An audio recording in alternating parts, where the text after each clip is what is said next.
Coming up on Cannabis Coast to Coast News this week, more prohibitionist bills in the U.S. Senate. This one would permanently keep the cannabis industry from ever getting the same business tax benefits as any other industry. This legislation seeks to enshrine 280E into the tax code regardless of cannabis's, the schedule status of cannabis. The NCIA comes out firing. Go online and support their initiative. Plus, a YouGov poll says a majority of Americans think alcohol is more harmful than cannabis. But alcohol companies do get to take their regular business tax deductions now, don't they? A crazy week in California where the emergency order banning hemp-derived Delta 8 products gets extended for another 90 days. And in an attempted robbery attempt in L.A., a man rams his car into a dispensary before the store's security officer kills him with a gun. Plus, San Diego welcomes social consumption for the first time at the Farmers' Cup Awards celebration.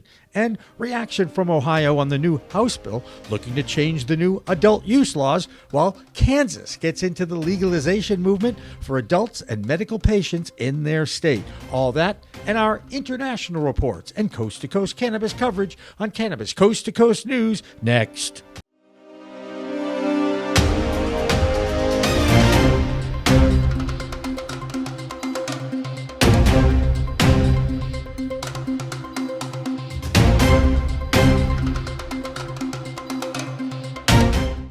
Hi everyone, and welcome to Cannabis Coast to Coast News without Elena Pinto this week. She's on assignment in Vermont, but we'll be back next week, I promise. In the meantime, I'm PCM TV founder and executive producer of this news show, Jimmy Young, filling in for Elena as best I can.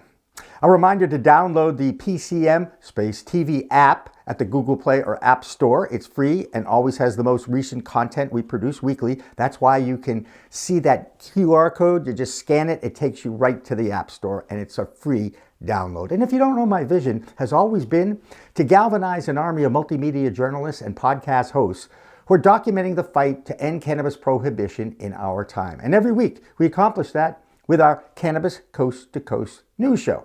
Now, if you would like to contribute, please contact me, Jimmy, at procannabismedia.com, and share your location where you live. We are even going to be doubling up with some contributors from the same state. So even if you have never done anything like talk on camera, I will train you and get you to be comfortable to write and speak towards a camera like it's your best friend. We call that broadcast journalism, and we call this our lead story, Heading Off the A Block, which always starts with an update on the fight to end federal prohibition of cannabis. That goal has become even more of a challenge as cannabis is being used once again to deter basic freedoms like voting. Our elected officials at our nation's capital continue to prove once again they have no idea how to govern this industry generated and how much money generated by this plant medicine. Now, even after ballot questions are passed by our populace, state legislators don't like that. So they're working to change the will of the people with their own versions of what's best for public safety. And of course the kids. Those kids, by the way, probably know more about the plant than any of the adults out there who are making the rules. They've always treated this plant like a drug.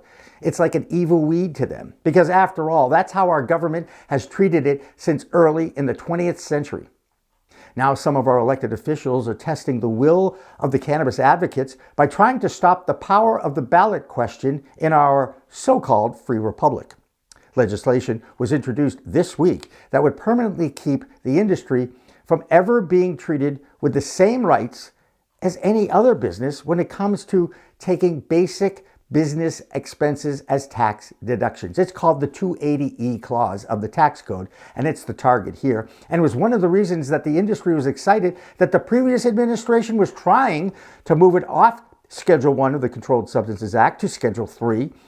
And of course, our DEA has been operating with this since 1971 under the same rules, and many times I've asked in our public forums to redefine the Controlled Substances Act based on what we know now about opioids, fentanyl, meth, ecstasy, and even cocaine that's listed as a Schedule 2 drug. It's not the fact that cannabis is now decriminalized in 41 states in the U.S., or that it has helped thousands, if not millions of people with a variety of medical diagnoses. No. It's basically burying some of the basic principles of the Constitution, like not allowing ballot questions passed by the people to become law. I talked about that this week with a new partner on a new podcast we are launching next month with the executive director of the NCIA, Aaron Smith. It's called the NCIA's Voice of Cannabis. Joining us now is Aaron Smith, the executive director of the National Cannabis Industry Association, the NCIA. Aaron, thank you so much for joining us on short notice. I appreciate that. Always. Thanks for having me, Jimmy. So I wake up this morning, I open my email, there's a directive from the NCIA basically telling the world that there are a group of people in the House that are looking to keep the cannabis industry not allowed to do any regular business write-offs, which is that 280E clause. Aaron, who is involved here? How did this get to this point? Yeah, so right now right now 280E is affecting the industry already when the cannabis businesses can't take their deductions, but there's a movement underway to reschedule cannabis at the DEA, and moving cannabis from Schedule 1 to Schedule 3 would actually end the burden of 280E for the industry. This legislation seeks to enshrine 280E into the tax code regardless of cannabis's the schedule status of cannabis. And to answer your question, that the big proponent of this on the House side is Jody Arrington. He's a congressman from Texas, and the concern is that this is a person who's in a position of power. He's the chair of the House Ways and Means Committee, and we really need to make sure that he understands this would not be a good move politically or for the country. I just don't get it. It to me, it's such a basic injustice to any business, but because it's cannabis, they're making it an exception for it, and I just don't think it's right. That being said, what we're seeing a trend in the whole country right now is a movement back towards prohibition, a movement to keep cannabis at Schedule 1 and not let it move off that most, nasty list, if you will. But I'm also seeing governors of states trying to increase taxes on cannabis industry in their state in order to make up for budget shortfalls. This is the opposite of what's been going on for years now, and for those who are pro cannabis, I'm guessing they're pretty scared. Yeah, I mean it's not a good situation to be in, where you've got the industry so overtaxed that it cannot effectively supplant the criminal market, and that's what voters go to the polls consistently, make marijuana legal because they want to see a regulated market. They don't want to see cannabis sold in the streets, in the schools, in the parks. They want it behind a regulated counter. And overtaxation drives consumers back into the unregulated market where the product's not tested, where there's no taxes being paid. And so it's really, really important that our allies, as well as those the general public, understand that there needs to be a balance in the taxation level so that the industry can thrive and replace the criminal market. How about just survive? Forget thrive. The first step. Right. And if you look at history, if you look at all the 24 legal states, most of them had decriminalized or had medical programs in place before they went back to the ballot and allowed the populace to decide whether to legalize it for adults. Why wouldn't the federal government try and at least to look at it that way? And this doesn't even consider the fact that the federal government allowed hemp to be legal and allowed this whole hot hemp industry to start and explode. So I don't think the people that are in charge really understand what's going on here in this industry. It's a picture of dysfunction, in Washington on many levels, and this is just one part of it. And we probably don't have the time to get into all of the issues, but you've got members of Congress who are in safe seats in places that are very deep red districts that maybe they aren't very cannabis friendly, and they don't have a cannabis industry in place, like in places like Texas. And they are trying to exert their will over the rest of the country, which actually by and large supports this industry. And now most Americans live in a state that has legal cannabis, so it is confounding for sure. Well, that is the world that we are in, and I look forward to chatting with you more about this with our future Voice of Cannabis podcast coming up in April. I don't know. I'm sure you're a little apprehensive about working with me. Most people are, but I think we're going to be a great pair, and I hope the industry enjoys it. I can't wait. With more from Washington, D.C., here's Andrew Behringer. I'm Andrew Behringer with the Washington, D.C. report for Cannabis Coast to Coast News. Republican senators target cannabis business tax breaks in Washington, D.C. Out of D.C., new legislation introduced aimed at preventing cannabis businesses from claiming federal tax deductions. The No Deductions for Marijuana Business Act seeks to maintain the tax status quo for cannabis businesses regardless of potential federal rescheduling efforts. Under current law, businesses trafficking Schedule I substances like cannabis cannot deduct ordinary business expenses from their federal taxes. Cannabis industry advocates argue that this bill would unfairly force cannabis businesses to pay taxes on gross revenue rather than net profits, creating challenging business conditions compared to other regulated industries. The legislation highlights the ongoing tension between the state level and federal level cannabis policy struggle. Well, I'm Andrew Behringer, reporting for Cannabis Coast to Coast News.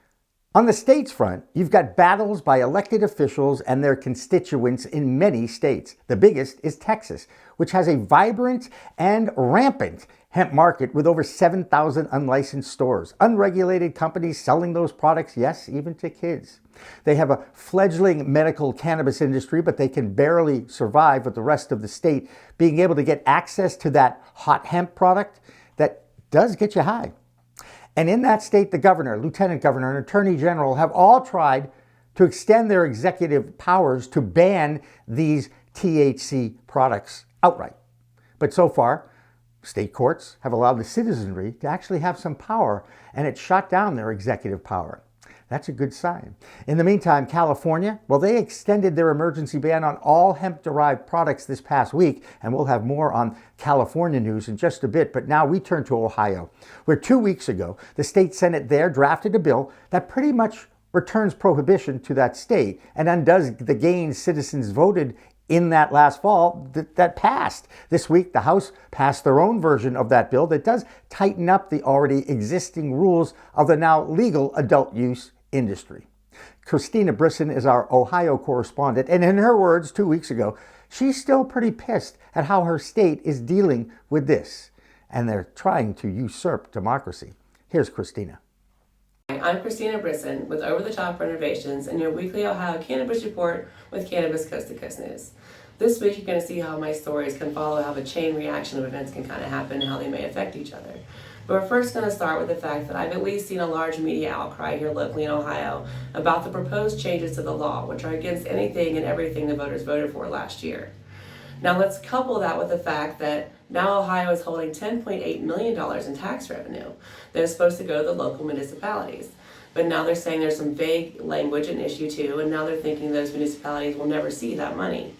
Now let's put that again on top of the fact that Ohio was projected to be a key state when it comes to cannabis, a $2 billion industry by 2027 if the law doesn't change, which is now proven more by the fact and how the business is growing by the fact that Green Thumb is opening their 6th Rise dispensary here in Ohio that's about to open in Whitehall. So everybody get out there, voice what you can, when you can, let people know how you feel, and hopefully neither of these bills pass and we can actually get what we voted for. I am Christina Brisson. That is your weekly Ohio Cannabis Report with Cannabis Coast to Coast News.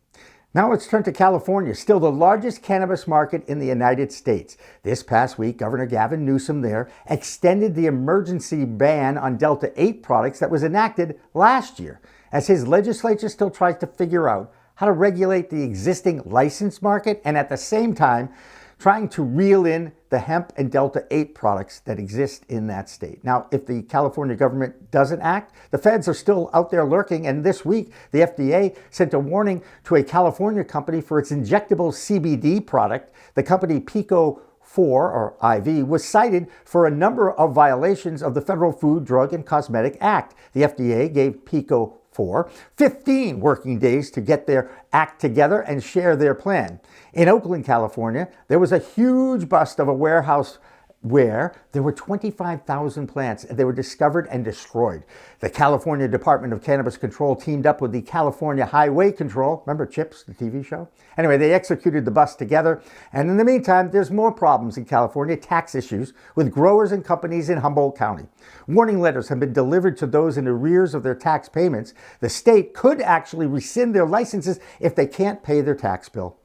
The numbers in Humboldt County are staggering. From 2017 to 2021, growers owe more than $17 million in past taxes. Statewide, there is over $1.3 billion in unpaid taxes and related penalties.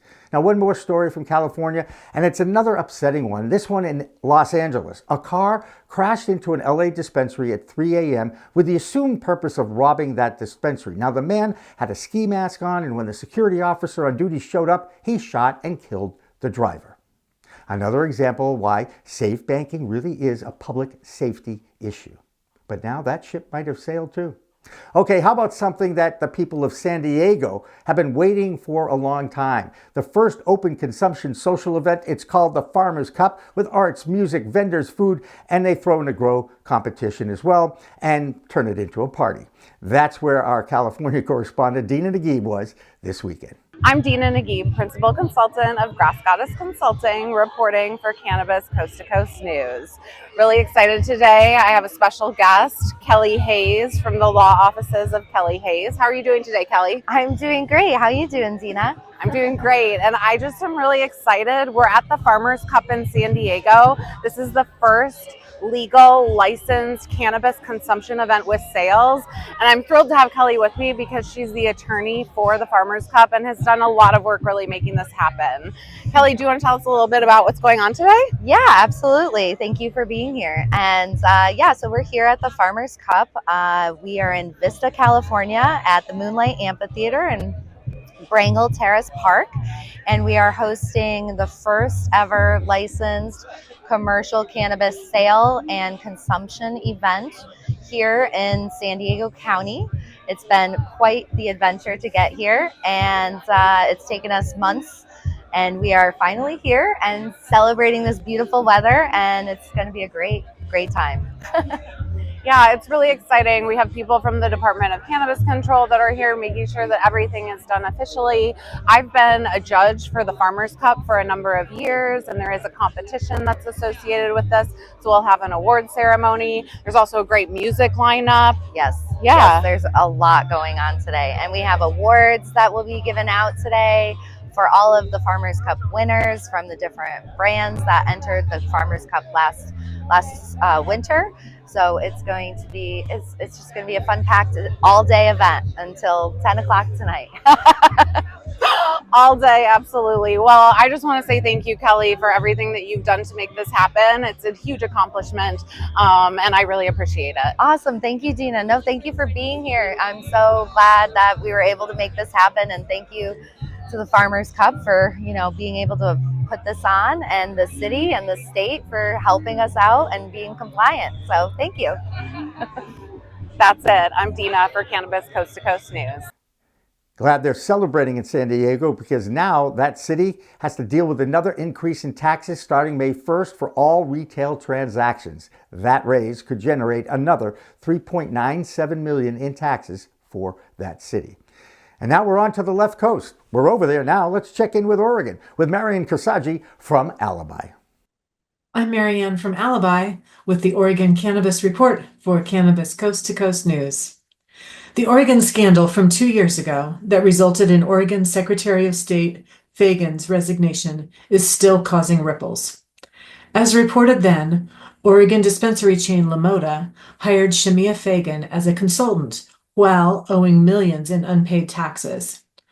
The Secretary of State had published a report on the cannabis industry with recommendations around modernizing and updating the cannabis industry framework in Oregon. This week, the new Secretary of State, Tobias Reed, pulled the report from the state's website and has removed it entirely. His reasoning was that it was tainted due to the relationship between LaModa and Fagan. And finally, the reports of robberies and burglaries are sending ripples through the industry. Many licensees are frustrated with law enforcement's lack of urgency in responding to break-ins, investigating, and prosecuting the perpetrators. With all of the other challenges in the industry, it would be nice to feel that law enforcement will support the cannabis industry. But sadly, that's not the experience of many. That's the Oregon Cannabis Report. I'm Marianne with Alibi for Cannabis Coast to Coast News. Well, that'll do it for the A Block, our first section of this week's Cannabis Coast to Coast News. We've still got another 7 state reports coming your way. But next up, we go international with Ben Stevens in Europe and Debi Facey in Canada. Cannabis Coast to Coast continues after this, and later on, we'll have a preview of NECAN, the New England Cannabis Convention, with the head of that convention, Mark Shepard. Don't go away. Honestly, if you're looking for capital now for a plant-touching business in New England, you're getting in that race pretty late. Ready to take your craft to the next level? Imagine faster extractions, purer products, and more profits. Sounds good, right? At Pure 5 Extraction, we've revolutionized cannabis extraction with our game-changing technology. No solvents, no heat, just the cleanest, most natural process on the market.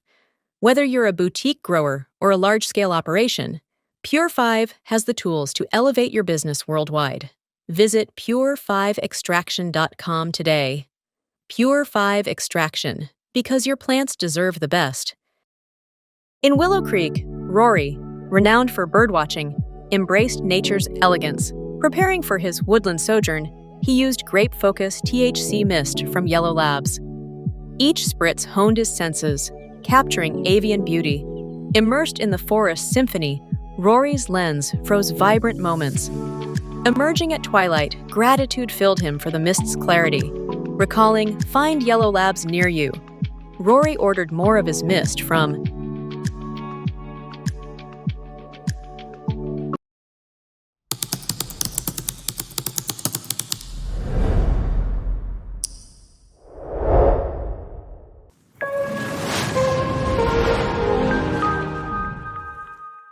Welcome back to Cannabis Coast to Coast News. I'm Jimmy Young, filling in for Elena Pinto, who's on assignment in Vermont this weekend, but we'll be back next week. This is the B Blocker, second section of our show. And once again, I'll just try and live up to Elena's performance, but apologize if I fall a little short. Next up, our look at international cannabis news. And you know how we say and urge our audience to consume responsibly?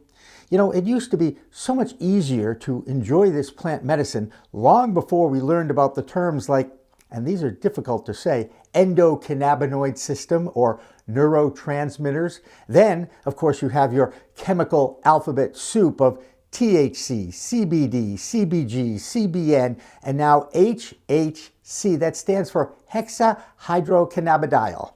That is why knowing some scientific terms and processes can help you on your next visit to a dispensary. And now back to HHC.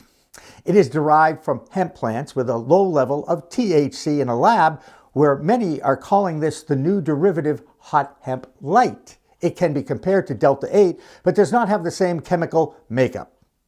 Does it get you high or not, right? That's what you want to know. International regulators are getting involved to place HHC onto a list of banned or unapproved substances. Ben Stevens is our European correspondent, and he has that story plus some good news for France. I'm Ben Stevens with Business of Cannabis with this week's European Cannabis Report for Cannabis Coast to Coast News. This week, the United Nations Commission on Narcotic Drugs, or the CND, has voted to place hexahydrocannabinol, better known as HHC, under Schedule 2 of the 1971 Convention on Psychotropic Substances, meaning it's now effectively banned under international law. Every country present at the vote, with the notable exception of the United States, voted in favour of its ban. The US abstained and stated it was unable to vote, but said that the substance is already regulated domestically. Anyone with any good knowledge of the issues the US is currently having with the intoxicating hemp industry will know this is questionable. Like other synthetic cannabinoids, HHC has spread very rapidly across Europe and has seen regulation really fail to keep pace with its spread, especially considering how easily it can be made from readily available, very legal industrial hemp. Often marketed as hemp-derived, it's found sprayed on low THC cannabis to mimic the effects of traditional THC products. Critics argue that synthetic alternatives like HHC exploit regulatory loopholes, allowing untested high-potency substances to be sold without oversight. Elsewhere, France has finally taken one step closer to formally legalising its medical cannabis industry after years of political delays. 2 key government decrees detailing the production and dispensing of cannabis-based medicines have now been sent to the European Commission for review. This is an essential regulatory milestone before medical cannabis can become part of the French healthcare. If approved, France could finalise its regulatory framework within months, but patients may still have to wait longer before prescriptions are available.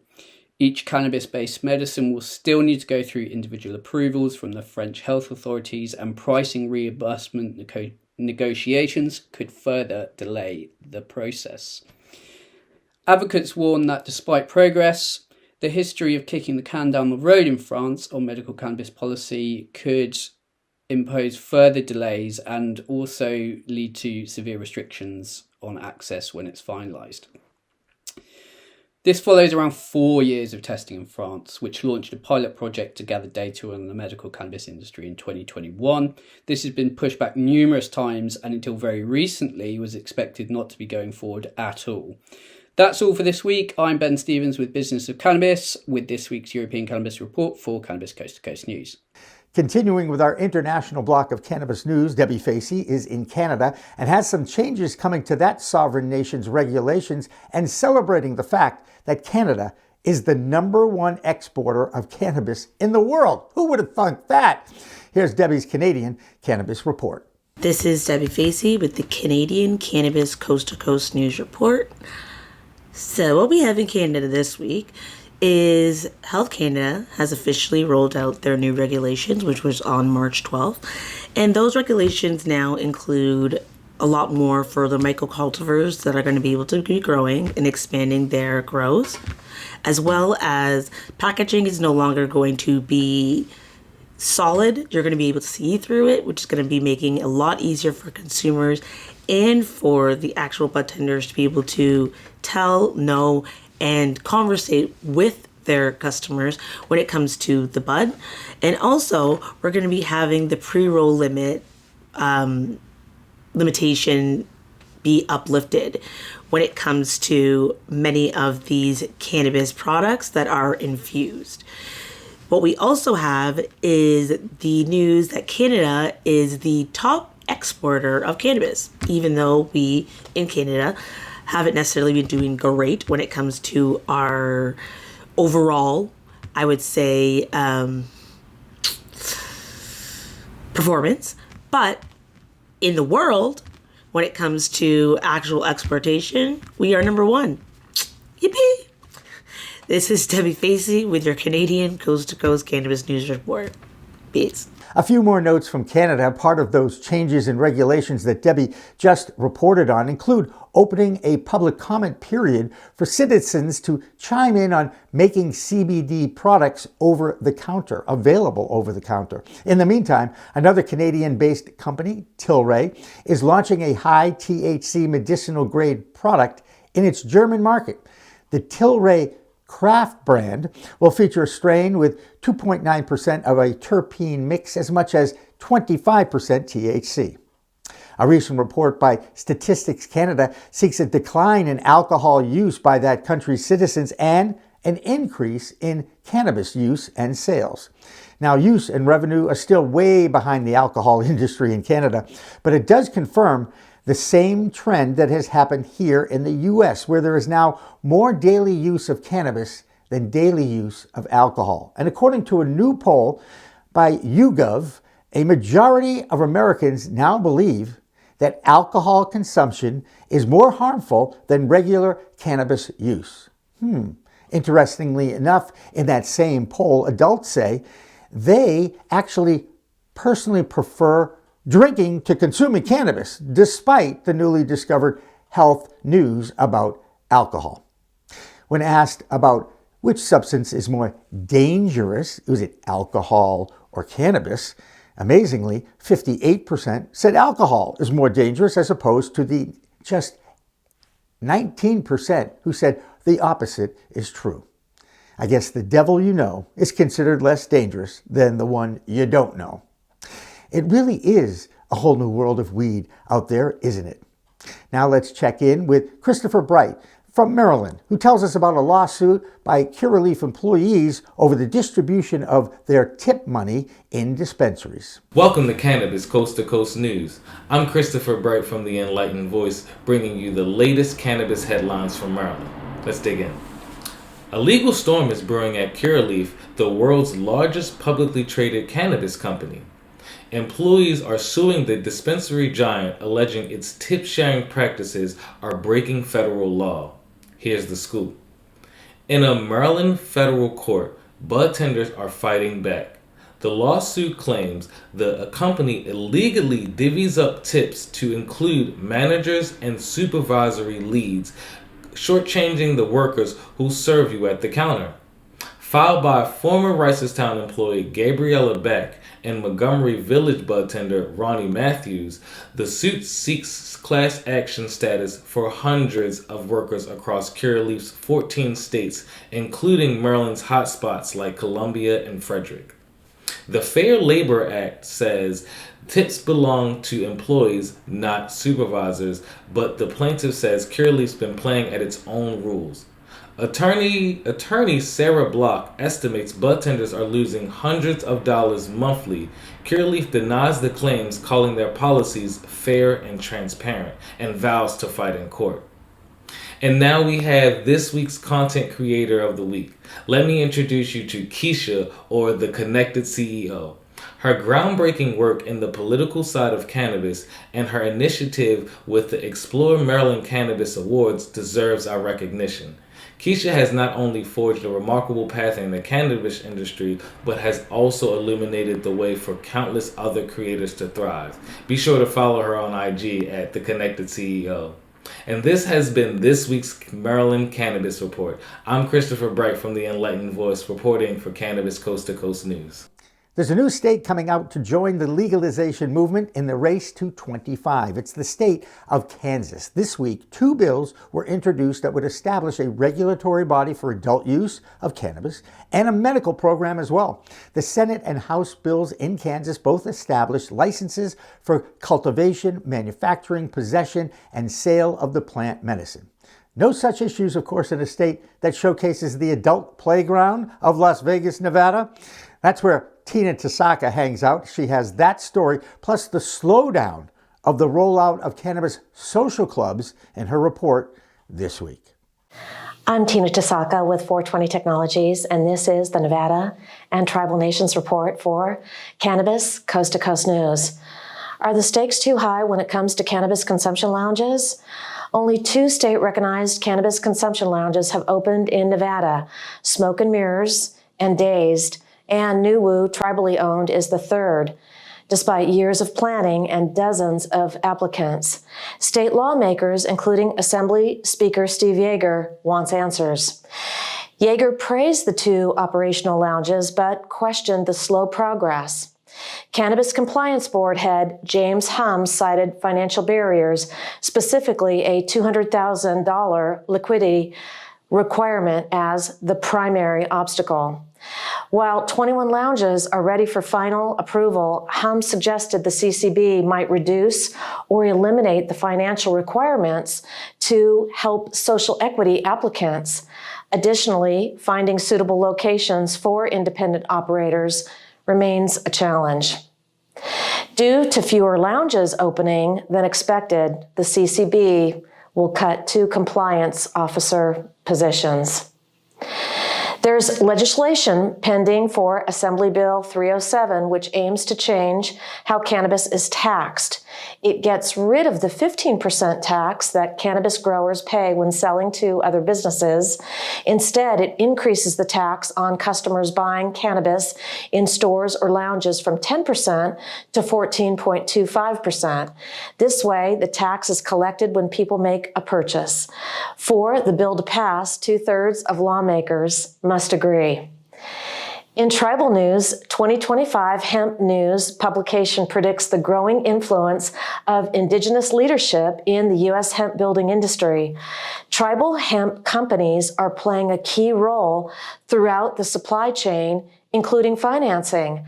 Notably, the Southern Ute Tribe of Colorado recently provided venture capital for Panda Biotech, a hemp processing startup. The popularity of hempcrete is expected to rise in 2025, especially with the release of Patagonia's short film, Green Buffalo, which showcases the Lower Sioux tribe's housing achievements.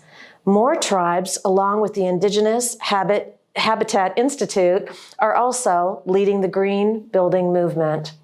The article predicts an increase in hemp-based housing on tribal lands in 2025. That's it for the Nevada highlights and tribal nations. I'm Tina Tasaka with 420 Technologies and Cannabis Coast to Coast News. Now that we've moved the clocks ahead on the East Coast, plus temperatures returning to normal for March, it's almost time for April and spring. A sure sign of spring in the Midwest is the annual celebration of cannabis in Ann Arbor, Michigan, called the Hash Bash. It's the 50th anniversary this year. Amie Carter is back and reminds us of that, plus a story about a bust in Michigan of over 2,000 pounds. I'm Amie Carter with Michigan Weedsters for this week's Cannabis Coast to Coast News. In a major bust in southwest Michigan, police seized over 2,000 pounds of cannabis, along with psychedelics and a butane hash oil operation. The operation, located just 60 feet from a home with young children, raised some serious safety concerns. Multiple individuals are facing charges, and a hazmat team was called in to handle the cleanup. On a different note, February wasn't the best month for Michigan cannabis sales, which fell by 7.6% compared to last year. But don't worry, over $331 million in tax revenue from recreational cannabis is being distributed to local municipalities and schools, ensuring the community benefits from this industry.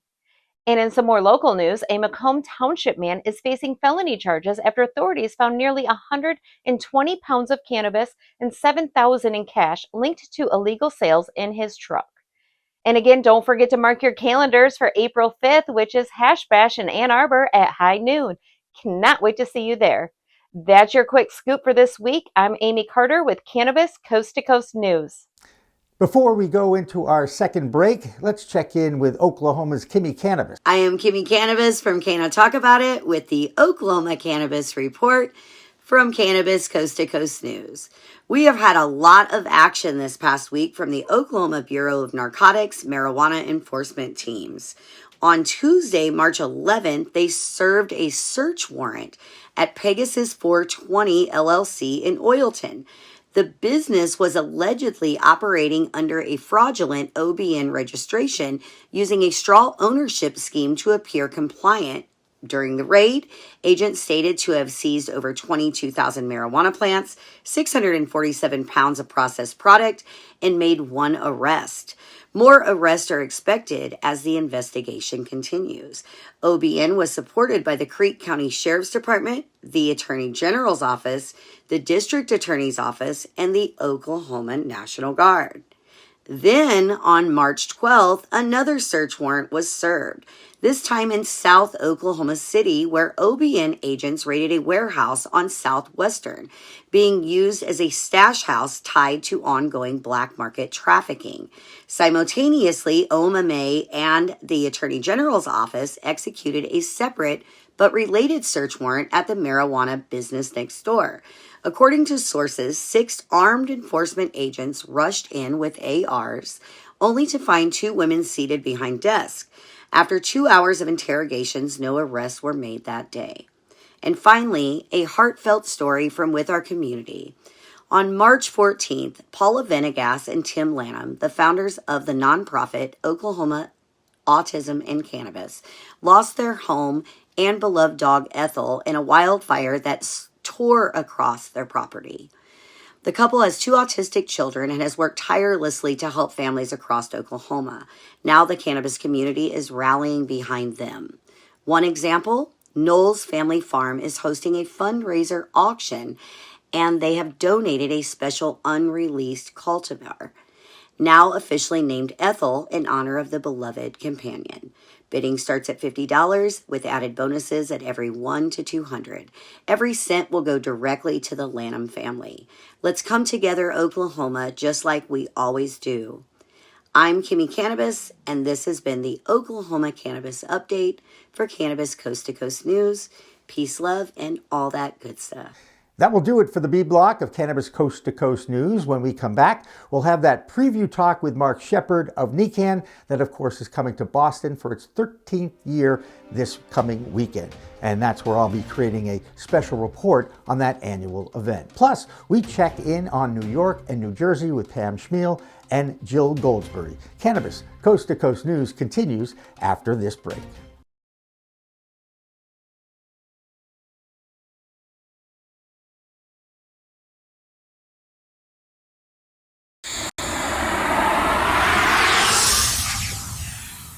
It's a whole new world of weed out there, isn't it? Everyone is learning new ways to titrate, ingest, consume, imbibe, and engage with this plant medicine we call cannabis. Now let me tell you my cannabis story. You know, I've had 4 major surgeries in the past 23 years and suffer from osteoarthritis with a variety of metal parts in my body and one on deck. Now, thanks to those chronic pain issues, I've been a medical patient in Massachusetts for almost 10 years now. I remember my first trip to a dispensary just outside of Boston, and I told the bud tender I didn't want to smoke it anymore. So I tried edibles, then tinctures, then vaping, and now if I'm going to smoke, I only use the Weegits filtration system. What? The Weegits.com, Weegits, that's weed, W-E-E-D, G-E-T-S.com, is where you'll find the planet's coolest product that cools the smoke from everyone's favorite flower. The guy that started this was a pretty good medical device manufacturer, and he created this maze pipe that cools the smoking process from 1300 degrees Fahrenheit upon inflammation down to just 90 degrees when it reaches your mouth. That's right, 1300 down to 90. That's why this maze pipe is amazing. Now, add in the code of PCMTV and you get 15% off. So just go to Weegits.com and check out the best way to enjoy a cooler smoke with less coughing and hacking and more peace of mind.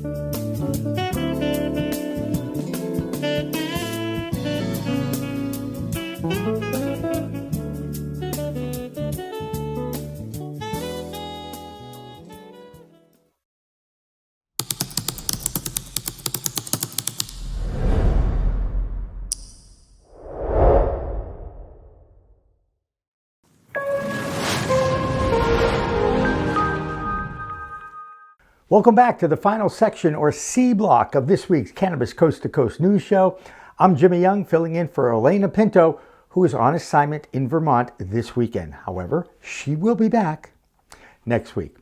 Last reminder, if you want to see our content that documents the fight to end cannabis prohibition from the past 4 years, you should download our app that is available for free at the App Store and on Google Play. All you have to do is scan that QR code that is on the screen right now. Okay, very simple. Just do it, and that'll take you right to the app. And of course, you can download it. It's free. And there is in-app content, all those shows. Okay, now a story that relates to the federal update we did at the top of the show. And this one has to do with Elon Musk's DOGE. That stands for Director of Government Efficiency. You might remember that many Republicans who masquerade as reformists use the delaying tactic of, we just have to do more research on the plan before we make any significant federal reform. Well, guess what? There have been already over 30,000 studies done on this plant over the last century. That's right, and a few of them were actually conducted by the U.S. federal government, and they all came back with a lot of the same kind of stuff. The plant is relatively benign. It can be abused, absolutely. You can be allergic to it, but for the most part, those results have all been published in over 5,000 medical magazines and periodicals. But now, as an example of how inefficient our government really is, Musk and his cost-cutting initiatives have pulled funding for a research study on cannabis that is halfway completed. So once again, it's one step forward and we need more research, and 2 steps backward, and you can do research, just not with federal money anymore. It's just not a priority for anyone sitting in the 119th Congress, now totally controlled by the Republican Party. Now, back to these state reports, and let's check in with Mark Allen, the Illinois, aka the Chicago clone guy. What's up, everybody? Chicago Clone Guy here, Mark Allen, reporting from just outside of Chicago, Illinois, in the clone camp. Thanks for tuning in to Cannabis Coast to Coast News. This is Bird. Lots to talk about, but I'm going to keep it simple and short for you. Illinois has another lawsuit coming their way. A group of social equity cannabis transport companies is suing the state and Pritzker, claiming that Pritzker and the Illinois Department of Agriculture have failed to deliver on promises. Long story short, when the state created their recreation and medical cannabis program, the cultivators had to hire companies to transport the cannabis to the dispensaries. That was the beginning case. After about a year or two into it, the state changed the rules and said that the cultivators can now transport their own product, pretty much leaving the social equity transport companies in the dust, out of cash and out of jobs. So they said, hey, state, you told us that we need to do this. We were going to be the transporters, and then you turned it on us. So they are now suing the state. So we'll see what happens with that. Good news, the state created the CRI, which is the Cannabis Research Institute, based out of actually the University of Illinois, which is pretty neat. What they are is they are established to be a trusted source of unbiased, factual, accurate information on crop management, health, medicinal effects, social equity impacts, agricultural practices. Simply put, the Cannabis Research Institute is put into place in Illinois to help people grow and to learn more about cannabis, to normalize it, which is pretty cool. So I'm looking forward to learning from them because we all have a lot to learn. But that sums up the Cannabis News Report for Illinois. I'm Mark Allen, the Chicago Clone Guy, tuning out for Cannabis Coast to Coast News. Next up, the Empire State of New York and the Garden State of New Jersey. Pam Chmeil is our New York reporter, and Jill Goldsberry is in New Jersey. Pam hopped that border and attended the Benzinga Conference last week in New Jersey, and Jill, well, she's waving the flag for Women's History Month. This is Cannabis Coast to Coast News. I'm Pam Chmeil reporting from New York. Although today I'll be sharing key insights from Benzinga's New Jersey Spotlight event that I attended last week. New Jersey is becoming the hottest cannabis market in the U.S., generating nearly $1 billion in sales last year, up 25% from the previous year. The market is growing rapidly since its launch in 2022, with 13 medical dispensaries to 200 adult use stores today, with independents leading the way. Panelists at the Benzinga event shared both optimism and caution for New Jersey's growing market. Seth Yakatan from Catan Associates warned of an impending price compression like other markets, where CPA Rachel Wright advised for lean operations to weather the impending market shifts. Investors are also tightening their expectations by demanding quick returns before committing funds. The investors panel advised entrepreneurs to demonstrate proof of concept and a track record of success before seeking investments, since investors are far more likely to fund businesses that can prove that they can execute.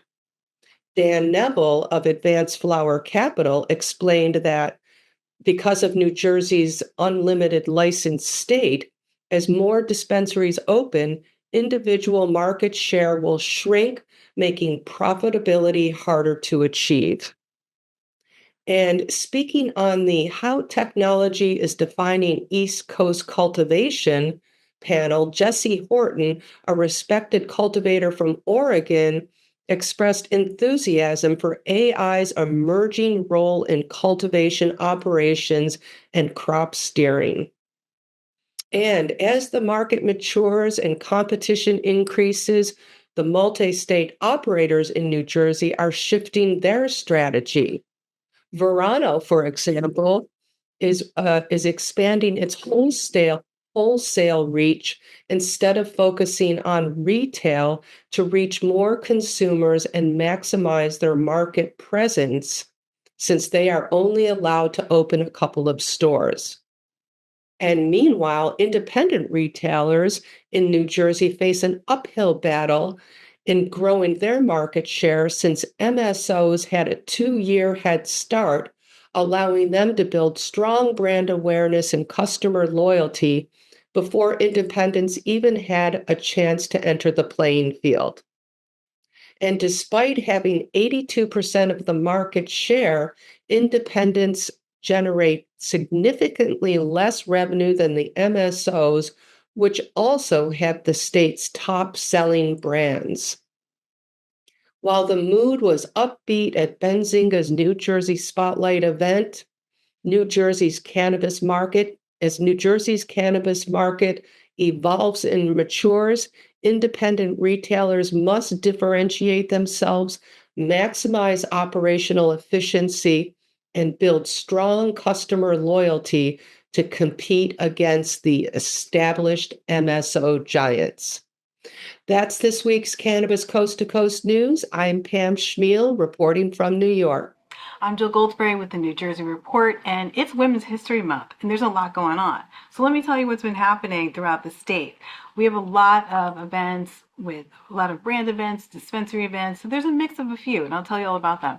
Hashtoria in Newark, New Jersey. You know, that's the dispensary owned by Raekwon the Chef of Wu-Tang Clan. Yeah, that one. Right on Newark Avenue, right on Broad Street in Newark, New Jersey. They hosted a Queen for the Day event, complete with facials, massages, healthy food, and the day highlighted females in the industry who you may know already, some of their brands. Precious Cannabis, who was on hand, as well as Direct Leaf, which is a delivery service, and Jane's Joint, a boutique focused on cannabis and education. So, and I believe that boutique is opening soon. We will keep you up to date on that. And they were all on hand for a conversation about women's health and cannabis. And the next event that happened also this happened in New Brunswick. 3 female dispensary owners, Holistic Solutions, Voltaire, and Leaf House got together at the New Jersey Smokers Club to produce the Pretty Girl Smoke 2 event. So that happened as well, and that was more of a networking event and honoring the women in the industry and like celebrating them. So lots of things are happening. And lastly, moving on back to Jersey City, the ladies of Buttercake are producing a rooftop retreat event for women in the cannabis industry, and that is featuring yoga, of course, Buttercake treats, and lots of networking. So those are just a few of the things that are happening across the state. There will be plenty more, I'm sure, before the end of the month, and we will tell you all about it. I'm Jill Goldsberry with the New Jersey Report, and I will see you on the next report. Thanks for watching. Also in New Jersey is our man who is high on Wall Street. His name is Doug Miller. Here's this week's report on the publicly traded cannabis stocks. This week, he focuses on Cresco Labs. I'm Doug Miller from High on Wall Street with this week's Cannabis Stock Report for Cannabis Coast to Coast News. Cresco Labs drives record cash flow in 2024, according to financial results. They had revenue of $724 million with record operating cash flow of $132 million and free cash flow of $114 million. Their gross profit was $364 million with a net loss of $60 million, which includes a one-time non-cash charge of $66 million related to company's expected benefits from its updated 280E position. So we'll see what happens with that. As of December 31st, 2024, current assets were $294 million, including cash, cash equivalents, and restricted cash of $141 million. The company had senior secured term loan debt net of discount and issuance costs of $352 million and a mortgage loan net of discount and issuance costs of $18 million. So let's see how this all affects the stock chart. It's trading around 74 cents and it's been pulling back with the rest of the market. So we have to wait for things to bottom out so they can start moving back up. It's been a little choppy, so make sure you trade smart and lock in those profits. And that's this week's Cannabis Stock Report. Reporting for Cannabis Coast to Coast News, I'm Doug Miller. Next up on the calendar, of course, is 420, the annual day to celebrate all things cannabis. And if some of you don't know the origin of that so-called holiday, 420, it all started back in 1971 when a bunch of seniors from San Rafael High School used to meet after school at 420 to catch an afternoon buzz. They were called the Waldos, and they would meet at the Louis Pasteur statue across from the school. Well, one of them happened to be a friend of the Grateful Dead rock band, a member of the Dead rock band, and he embraced their calling, and the rest, needless to say, is history. I should give some credit to law enforcement, however, in California, who used the 420 code to communicate there's public smoking of cannabis going on now. It's the busiest day for retail sales in the industry, and Joe Parsons has a list of activities that are happening in his state of Virginia. I'm Joe Parsons with the Virginia Cannabis Connection from Higher Education's Coffee Talk, sponsored by 97.5 3WV, and reporting for Cannabis Coast to Coast News. Pro Cannabis Media would like to wish everyone a happy and safe St. Patrick's Day and hope that you're surrounded by plenty of green this year. With all the excitement of the recently passed bills on the way to the governor's desk, it's easy to forget that 420 is only a little more than a month away. So I thought I'd give a rundown on some upcoming 420 events to make this year's celebration planning a little easier. The Cannabis Cultivators of Virginia and Lakefront Winery will present Lazy Days 4 in Bracy, Virginia on Saturday, April the 19th. As the name implies, this is the fourth Lazy Day Craft and Music Festival. And every year, the event gathers more followers and grows with a relaxed but fun environment that any cannabis enthusiast would appreciate. The event starts at 2 p.m. and will run until 9 p.m. Tickets are starting at only $20 and can be bought online at eventbrite.com. Search for CCOV Lazy Days 4. Please be advised that this is a 21 and older event only. The National Cannabis Festival will also be returning to the RFK campus in D.C. on Friday, April the 19th and Saturday, April the 19th. The festival, now in its 9th year, will have 2 days of live music, exhibits, and of course, plenty of munchies for the whole 420 weekend. Stay tuned for band updates as I get them. For now, further information on this one can be found at nationalcannabisfestival.com. 420 falls on Easter this year. And fun fact, Easter last fell on 420 in 2014, 2003 before that. And did you know that after this one, it won't happen again until 2087? So if you think about it, this will be the last Easter 420 that many of us will see in our lifetime. So plan on making this 420 one to remember and always consume responsibly. Lastly, a special thanks to PCM founder and executive producer Jimmy Young for being my guest on this week's Coffee Talk. This week, we talked about the struggles of the reverse progress going on in the cannabis industry and where the industry might be headed in the future. So thanks again, Jimmy. You can always tune in to the Coffee Talk podcast by going to www.3wb.com and then clicking on the Coffee Talk banner. Well, that's going to do it for this week's Virginia Cannabis Connection from Higher Education's Coffee Talk, sponsored by 97.5 3WB in Charlottesville. I'm Joe Parsons. Until next time, stay lifted.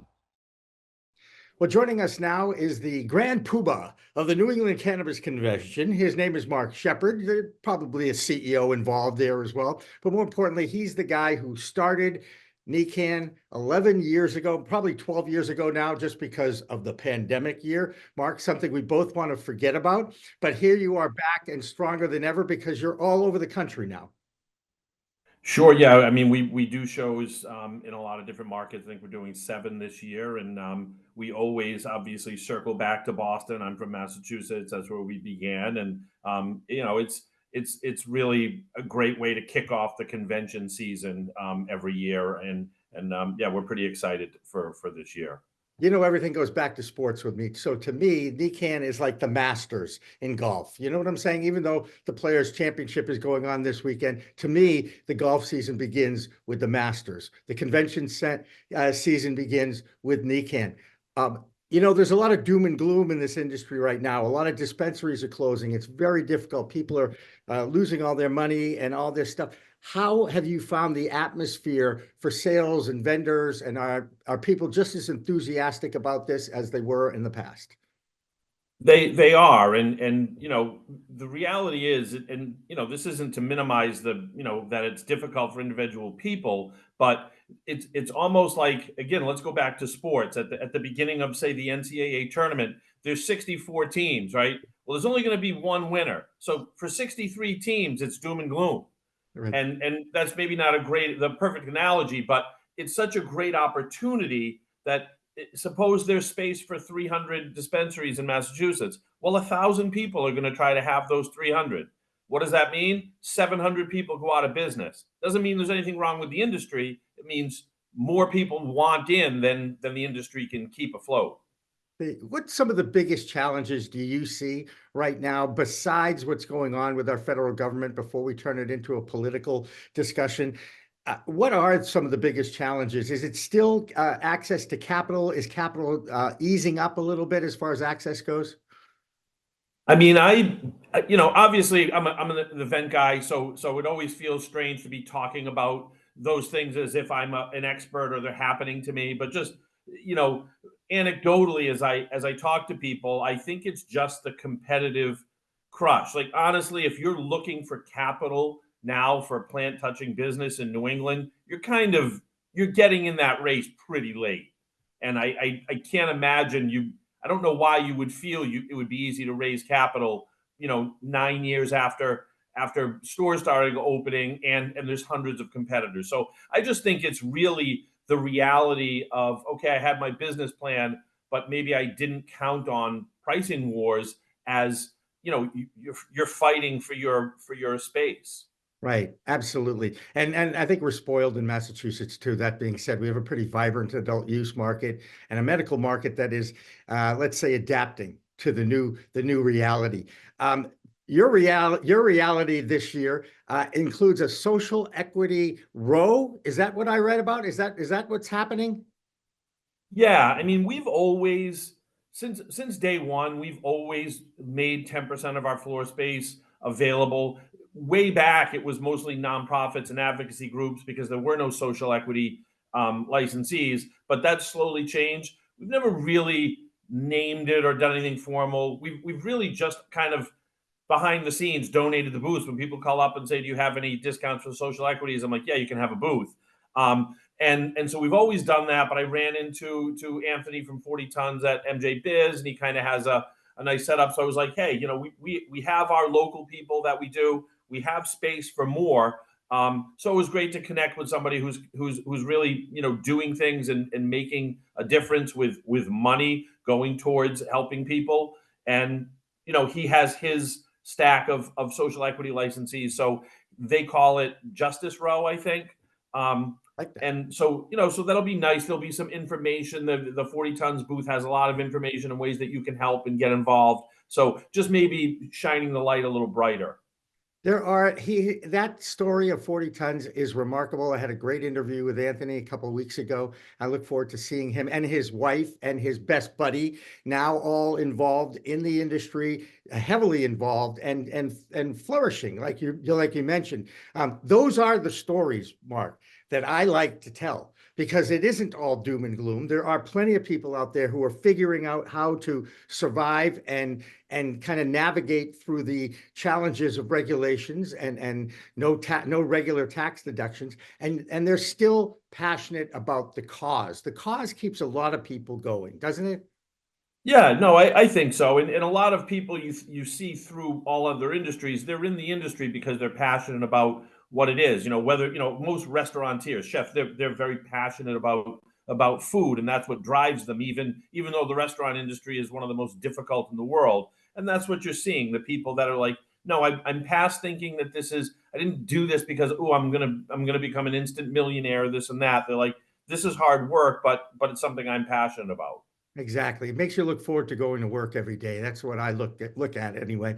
Mark, what's a can't miss thing that you want to have? Make sure if you go to NECANN, you want to check out not just the 40 tons booth. There's quite a few other vendors. In fact, what is the box score of the vendors? What do you got there for numbers this year? We're going to finish just under 300, which is about as big as I feel this event will ever be, when you're talking about the Northeast and whatnot. So we're excited about that. And, it's hard to pick the one thing. We have 2 or 3 things that are first time. For the first time ever, we hired a separate program manager to put together an incredible programming track both days on psychedelics. Jack Gorsland put that together. If you're into psychedelics at all or know anything about it, check out that programming. It's really incredible, the level of experts and panels that Jack put together. So that's all day, both days. We have the ladies from Blunt Brunch. We're flying them in and having them host the Women's Lounge for the entire convention, both days. They've got 2 days worth of programming and networking going on in the Women's Lounge. That's a first time for us. And then on the NECANN Cup stage, which is Saturday, and we had over 500 entries into the NECANN Cup this year, so that's huge. But we're going to use that stage on Friday. We gave that to the Good Life Gang and Weird Brains people who do some incredibly just unique and fascinating programming of their own. So that stage will be in the exhibit hall in the lounge area, and they're going to have sessions there all day on Friday, and that's new as well. How is one person going to cover all this? That's what I'm kind of challenged with this weekend. Yeah. You got to get that 2-day pass and get there early. And it's March 20th and 21st at the Heinz Auditorium in Boston, Massachusetts. Mark Shepard is the head of it all, kind of the founder and the guy who makes it all work. And I appreciate everything that you've done. And you know how special NECANN is in the growth of pro-cannabis media and myself in this industry. I'm now 7 years in. Wow. We survived. Crazy. I know. Crazy. Well, that will do it for this week's Cannabis Coast to Coast News. Elena Pinto will be back next week. I'll be at NECANN in Boston. So if you are going to attend and you're interested in getting your company on our show special, we release that the following week of NECANN. Just contact me. My email address, it's jimmy@procannabismedia.com. Until then, remember, it's a whole new world of weed out there. Consume it responsibly. For now, I'm PCM TV founder Jimmy Young. Have a great week.